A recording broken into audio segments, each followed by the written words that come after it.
So next Adrian pula buka.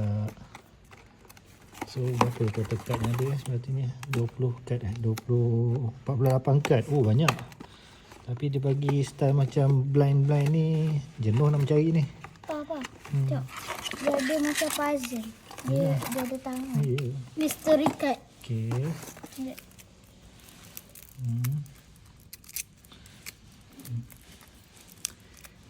Ni bukan kad TCG. Ni kad dia macam puzzle. Kumpul, gabung. Tu je.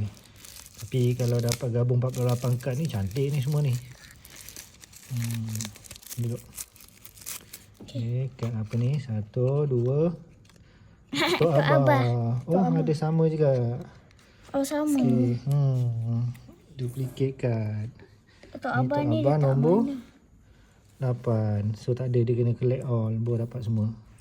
Okay, alright.